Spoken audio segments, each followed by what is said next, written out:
अस्सलाम वालेकुम दोस्तों, कैसे हैं आप लोग? ठीक ठाक। ईद गुजरी, बहुत अच्छी गुजरी होगी और ईद के बाद एक बहुत अच्छी सी स्टोरी जो आपके लिए पेश करता हूँ और उम्मीद है कि आप लोगों को ये स्टोरी अच्छी लगेगी। इस तरह और आप दूसरी मेरी कहानियों को, इस तरह की छोटी बातों को आपने लाजमी रिपोस्ट भी करना है और लोगों तक पहुँचाना है।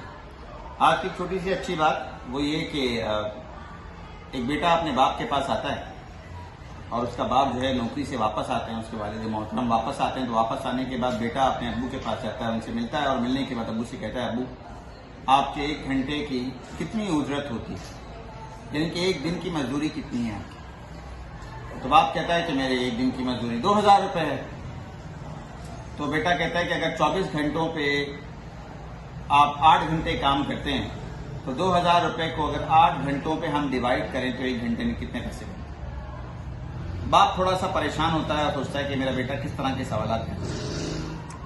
फिर भी बेटा बाप है अपने बेटे को कहता है कि भाई 200 रुपये बनते हैं या 300 रुपये बनते हैं, मिसाल पर 300 रुपये बनते हैं। तो बेटा कहता है कि ठीक है, अगर 300 रुपये बनते हैं तो फिर आप मुझे 150 रुपये दे दें। 1 घंटे की 150 रुपये मुझे चाहिए, 150 रुपये की मुझे जरूरत है, 150 रुपये। बेटा बाप बड़ा परेशान होता है और कहता है कि किस तरह का सवाल कर रहा है मुझसे कि आपकी मजदूरी कितनी और आपकी दिहाड़ी कितनी है। वो डांट देता है उसको। डांटने के बाद उसे कहता है कि जाओ अपने कमरे में जाके सो जाओ, तुम्हें फजूल चीज़ों के लिए पैसे चाहिए होंगे और मेरे पास फजूल चीज़ों के लिए पैसे बिल्कुल नहीं।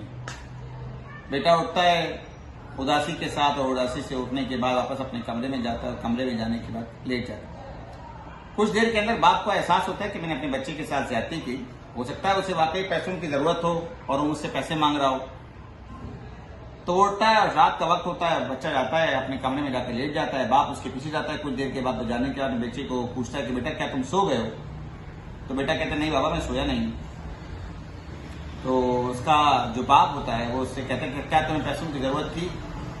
तो बेटा कहता है, अपने तकिए को हटाता है और उसके बेटा कुछ पैसे पड़े हुए हैं। तो बेटा जो है अपने बाप को कहता है कि बाबा पैसे तुम्हें पास थे, 150 रुपये कम थे। तो वो उसे 150 रुपये निकालने के बाद 150 रुपये उसके हाथ में देता है और वो बाकी पैसे मिलाकर 300 रुपये अपने अब्बू के हाथ में देता है। कहता है बाबा मुझे आपका 1 घंटा चाहिए जिसमें मैं आपके साथ खेलना चाहता हूँ। तो इस कहानी से सिर्फ हमें एक सबक मिलता है कि पैसा कमा कर ला के अपने बच्चों को देना ये जिंदगी नहीं है। जिनके लिए आप पैसा कमा रहे हैं उनके साथ भी उनके लिए वक्त निकालें और उनके साथ बैठे उनसे बात करें। खास तौर पे अपने औलाद के साथ, अपने बच्चों के साथ बैठें, डिस्कस करें, उनके साथ खेलें, बच्चों के साथ बच्चा बन जाएं और इस कहानी को आगे शेयर करें। तमाम वालिदैन इस चीज़ को बगौर अपने दिमाग में रखें कि उनका फ़र्ज़ है कि वो अपने बच्चों को टाइम दें, मोबाइल से टाइम निकाल कर। शुक्रिया।